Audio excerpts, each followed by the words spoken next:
about something which has not been spoken about much till date, which is about functional cup placement. So we're using robotic-assisted total hip arthroplasty. Are we really achieving a target zone? And is that target zone changing is the whole question. So dislocation is the most dreaded complication of any THR. It's the most common cause, and its utmost importance is to prevent it. And competent malposition is one of the main reasons for dislocation. Excessive anteversion, retroversion, all these things can cause different combinations of dislocations.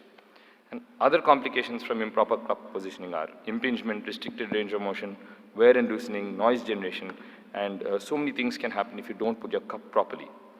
So, and there are so many different things that we need to look into when you're putting a proper cup. It's not just the angles, it's also the position, adequate medialization, you have to maintain the native hip center, and proper positioning of the cup. Luvinex safe zones was what was used all these days to give us some kind of a target to reach for. So if you remember, the Luvinex safe zones are acetabular anteversion of 15 degrees plus or minus 10, and an inclination of 40 degrees plus or minus 10. And a combined anteversion, they say 25 to 50 depending on whether it's a female or a male. But in the recent days, functional placement of the cup has become more important, and robotics and virtual range of motion is what is going to help us achieve that. So accuracy of traditional THR was based on acetabular component in terms of anteversion inclination, and femoral component in terms of anteversion and restoration of the offset. And some studies have shown up to 50 to 75% of cases outside the target zone which was defined earlier in the acetabulum, and 20-30% outside the target zone in femoral component placement. So these are so many variables in a hip replacement: cup size, femur size, height, depth, rotation, anteversion, inclination. All these can be addressed with the help of a robot. So I'm speaking specifically about the Mako, the Stryker Mako robot.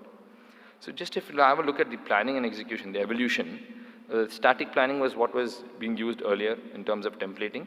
Navigation came in the early 90s, and now robotics has come in the early 2000s, where you can actually plan in 3D. So this is a CD-based robot, where you take the multiple CT slices, you put them together and form a 3D anatomy of that particular patient. And then you can do your registration and then go ahead with your planning of your case. I won't go into too much depth over here. So implant planning, we've moved from 2D manual planning to a 3D model-based planning. You know what, you get a 3D reconstruction, so you can see your pre-op limb length assessment earlier on. You can also see what your hip would look like after putting your implants. And then acetabular component placement is a very important part. You can see in all the three planes, transverse, sagittal, and coronal, you can make sure you got the right size and the right angle. Make sure you're not taking out too much of bone as well. You can also medialize and restore the center of rotation, as you can see over here. And then you have the reaming part. It's a single ream. You don't have to do your multiple ream like we used to. Now we just go in and you have after your planning is done, it tells you how much bone you have to take out, and you just go ahead and execute it the way it has told us to. That green part has to come out. You can see in the bottom right, I'm looking at the screen and just taking out what has to be taken out. And you don't have to do your serial reaming, you don't have to do your medial reaming as well. And then of course there's the impaction step, where not only does it let you know, not only does it lock into the right angle, it also lets you know how much deeper you need to go as well. So if you can see here, this proudness is 2, and I'm hitting it, and it's locked into the 40-20 that has been planned, and now the proudness is 1. So you've reached your quadrilateral plate, it doesn't let you go any further. Then of course you get your reduction results to see whether you've matched what you have planned or not. Then you already know what the x-rays are going to look like. So this is what the pre-op visualization of the x-ray is, and your post-op x-ray will almost always absolutely match what you had planned. Let it be a dysplastic hip, let it be a hip with hardware in C2. We can manage all of these very, very accurately. Now the question you can ask me is it really that accurate? Are we actually hitting the target every time? If you look through literature, this is one of the most famous papers for robotic hip replacement by Richard Ilgen, where he studied his first consecutive manual THRs, his last 100 consecutive manual THRs, and his first 100 robotic THRs. And his results, if you can notice here, the first 100 manual were 31% were in the target zone. In last 100, he became a little better, 45% were in the target zone, but still not a very high percentage. That is if you're taking the Luvinex safe zones. And then 76% of his first robotic arm ones were within the target zone. So it shows that your first 100 itself, you can get very good accuracy. And of course, this is another paper which again confirms that the accuracy of the robot is very, very good by taking post-op CT scans. Our own paper we published just this year where we've compared 100 robotic versus 100 manual, and we also found that robotic hip arthroplasty significantly outperforms manual in radiological accuracy, especially in inclination, more than anteversion.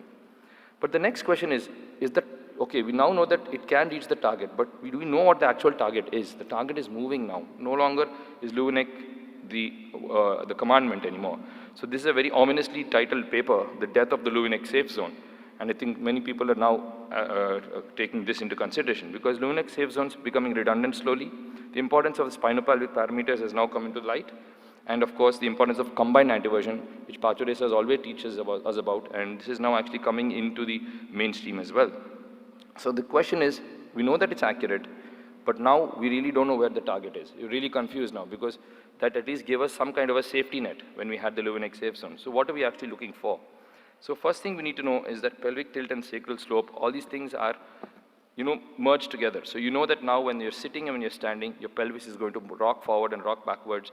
And when you have a stiff spine, whether because of postoperative or because of Angst-Pond, it's not going to move. So you're going to have to put your cups in a different position. So we take lateral x-rays sitting and standing.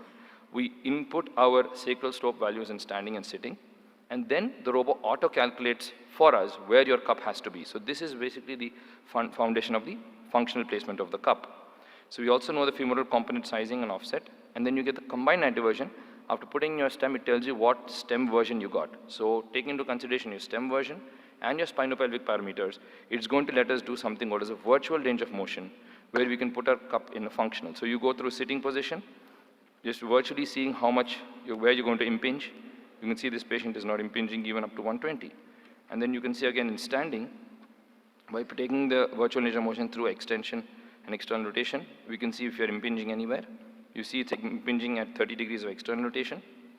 And then you can change your cup anteversion accordingly to reduce that impingement over there. So this is our functional placement of the cup. We're no longer looking for 40-20. So just a quick example. This is one case where the stem version is quite high, 20 degrees of anteversion. And in a regular 40-20 degrees of cup placement, it was impinging pretty badly in the back. So what we did was we reduced our anteversion down to 12 degrees, which we normally wouldn't think of doing.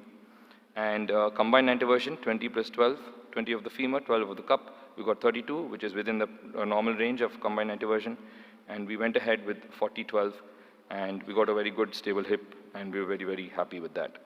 I won't take you through too much of this because we've already run out of time. But just this for example, this is a stuck sitting case where you have your sacral slope, is the difference between standing and sitting was less than 20 degrees.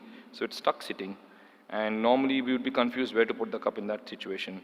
But using the virtual range of motion, we went in and put in our sacral slope values, and we got to know that 40-25 is the best position.